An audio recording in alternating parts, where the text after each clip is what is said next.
Hello friends, मैं हूं doctor Sangeeta. आज हम बात करेंगे कि क्या हम हिले हुए दांतों को बचा सकते हैं या हिले हुए दांतों को हमें निकालना ही पड़ेगा। हमें पहले ये जानना जरूरी है कि दांत हिलते क्यों हैं, किन किन बीमारियों से या क्या क्या कारण है जिसकी वजह से हमारे दांत हिलने लगते हैं। इसमें सबसे पहला है पेरिडोंटल डिजीज यानी कि मसूड़ों की बीमारी। हमारे दांतों में जब हम सफाई अच्छे से नहीं करते तो उस पे चिपचिपा सा पदार्थ होता है, वो हमारे दांतों पे चिपक जाता है, उसे हम प्लाक कहते हैं। ये प्लाक धीरे धीरे हमारे दांतों में हार्ड होता जाता है। अगर हम सफाई अच्छे से नहीं करते हैं तो यही टाटर के रूप में बदल जाता है, जिसे हम मेडिकल लैंग्वेज में कैलकुलस भी बोलते हैं। दूसरा कारण है कि कभी कभी हमारे मसूड़ों में गंदगी इतनी जम जाती है कि हमें पायरिया हो जाता है। पायरिया की वजह से भी मसूड़ों में सूजन आ जाती है और हमारी हड्डी गल जाती है, जिसकी वजह से हमारे दांत भी हल्के हल्के हिलने लगते हैं। कुछ लोग जो तंबाकू और सिगरेट पीते हैं, उनकी वजह से भी दांतों पे गंदगी जम जाती है, वो मसूड़ों तक पहुंच जाती है और उस तरह हमारा बोन लॉस हो जाता है। कभी कभी किसी एक्सीडेंट की वजह से या चोट लगने की वजह से आगे के दांतों में ज्यादातर चोट लग जाती है। कभी कभी प्रेगनेंसी में भी मसूड़े सूज जाते हैं, वो लाल हो जाते हैं, उसकी वजह से हमारे दांत ढीले पड़ जाते हैं। कुछ और कारण जैसे दांतों में कैविटी होना, किसी को कोई कैंसर की बीमारी हो जाती है, किसी को डायबिटीज होती है तो डायबिटिक पेशेंट में भी मसूड़ों में स्वेलिंग रहती है। कई लेडीज में ऑस्टियोपोरोसिस की प्रॉब्लम होती है, यानी कि हड्डी की डेंसिटी कम हो जाती है। कैल्शियम की कमी होती है, कई लोगों में विटामिन डी की कमी होती है, उसकी वजह से भी ये प्रॉब्लम आती है। हमारे दांत अगर हिल गए हैं या कमजोर पड़ गए हैं तो इन्हें हम कैसे ठीक करें, क्या उपाय हैं? पहले हमें डेंटिस्ट के पास जाना चाहिए, क्योंकि वही इसे हमें ठीक कर सकता है। दांतों के हिलने की जो कैटेगरी होती है वो भी 3 तरह की होती है। ग्रेड 1 में क्या होता है कि दांत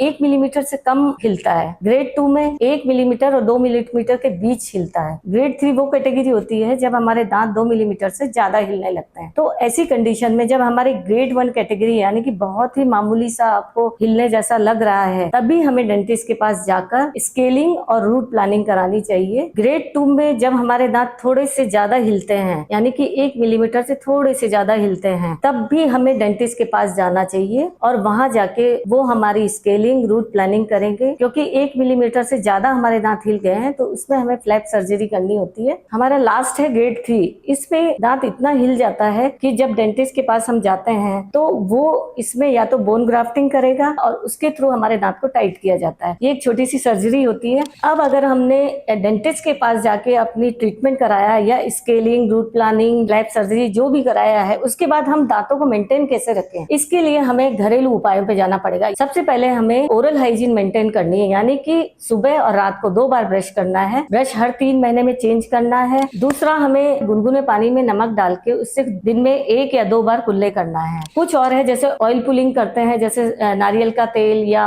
ऑलिव ऑयल या फिर हमें तिल का तेल से भी हमें मुंह में रख के उसे 2-3 बार घुमा के 5-7 मिनट तक हम मुंह में रखें, उसके बाद उसे स्पिट कर दें। तो इस तरह ऑयल पुलिंग करी जाती है। उसके बाद हमें गुनगुने पानी से कुल्ला कर सकते हैं। कुछ है जो जैसे सरसों के तेल में नमक लगा के या हल्दी डाल के उससे हम गम्स में थोड़ा सा मसाज कर सकते हैं। वो बहुत हल्के हाथों से करना पड़ेगा। तो इस तरह भी हमारे दांत और मसूड़े दोनों मजबूत रहते हैं। हमें अपने दांतों को मेंटेन रखने के लिए बार बार दिन भर खाने की आदत छोड़नी है और स्टिकी फूड, जो चिपचिपे फूड है, उसको अवॉइड करना है। जो दांतों पे जल्दी चिपकते हो ऐसे फूड को हम अवॉइड करें। हम विटामिन सी से भरपूर चीजें खाएं, विटामिन डी का यूज करें, कैल्शियम से भरपूर चीजें खाएं, तो उससे हमारे दांत मजबूत रहेंगे। हमें हर 6 महीने में डेंटिस्ट के पास जाकर चेकअप कराना चाहिए। ये कल्चर हमारे इंडिया में बहुत कम है। बाहर के देशों में हर 6 महीने में पेशेंट जाके स्केलिंग कराते हैं। सबसे मेन चीज है कि हमें रात को ब्रश करना नहीं छोड़ना चाहिए। भले ही हम सुबह का ब्रश स्किप कर दें, लेकिन हमें रात को जरूर करना चाहिए। रात को सोने से जस्ट पहले हमें ब्रश करना चाहिए। तो अगर आपको मेरा ये वीडियो पसंद आया हो, मेरी ये दी गई नॉलेज आपको पसंद आई हो, तो आप मेरे वीडियो को शेयर करें, उन लोगों तक पहुंचाएं जिनको इस इलाज की जरूरत है या इस जानकारी की जरूरत है। तो मैं अब मिलती हूँ आपसे अगले वीडियो में।